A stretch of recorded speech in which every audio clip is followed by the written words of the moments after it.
Guys ഇന്നാണെങ്കിലും നല്ല രീതിക്ക് താമസിച്ചാണ് എണീച്ചത്. ഒന്നുമില്ല, നല്ല രീതിക്ക് തലവേദനയുണ്ട്, അകപ്പാട് കുളമായിട്ട് ഇരിക്കുകയാണ് ഗൈസ്. നാളെ ആണെങ്കിലും എക്സാമാണ്. ഇനിയിപ്പോൾ നേരെ പോയി ഒന്ന് കുളിക്കാമെന്നൊക്കെ വിചാരിച്ചു. നല്ല രീതിക്ക് ചൂടുണ്ട് ഗൈസ്. നിങ്ങളവിടെയൊക്കെ ചൂടുണ്ടെങ്കിൽ താഴെ നിന്ന് കമൻറ്റ് ചെയ്യണം. നിങ്ങൾ ഏത് ജില്ലക്കാരാണെന്ന് കമൻറ്റ് ചെയ്തത്. ഞാൻ കൊല്ലത്താണ്. അപ്പോൾ നേരെ ഓട്സൊക്കെ കുടിച്ചതിന് ശേഷം നേരെ യൂട്യൂബിൽ വല്ലതും പോയി കാണാമെന്ന് വിചാരിച്ചു.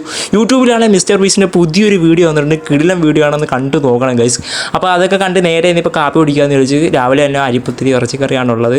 ഇനിയിപ്പോൾ ആണെങ്കിൽ നാളെ ലാബ് എക്സാം ആയതുകൊണ്ട് തന്നെ ഇനിയിപ്പോൾ റെക്കോർഡൊക്കെ ഒരുപാട് എഴുതാൻ കിടക്കുകയാണ് ഗൈസ്. അങ്ങനെ റെക്കോർഡൊക്കെ ഇഷ്ടമാതിരി എഴുതി കുറേ നേരം കൊണ്ട് വരച്ച് അങ്ങനെ ലാസ്റ്റ് ഒരു പടം ഉണ്ടായിരുന്നു, ഒരു തൊല്ലപ്പടം. അതെല്ലാം വരച്ച് തീർത്തിട്ടുണ്ട് ഗൈസ്. ഇപ്പോഴാണെങ്കിൽ ഉച്ചയായിട്ടുണ്ട് ഗൈസ്. നല്ല രീതിക്ക് വീണ്ടും വിശക്കുന്നുണ്ട് ഗൈസ്.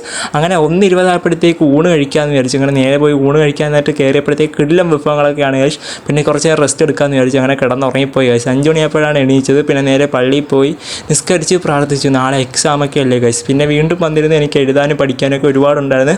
അങ്ങനെ രീതിക്ക് നല്ല രീതിക്ക് പഠിച്ച് നാളെ ഒരു 11 മണിയൊക്കെ ആകുമ്പം എന്തായാലും സെറ്റ് ആക്കിയിട്ടുണ്ട് ഗൈസ്. അങ്ങനെ ഇപ്പോൾ നാളെയാണ് എക്സാമാണ്. സബ്സ്ക്രൈബ് ചെയ്യാൻ മറക്കല്ലേ.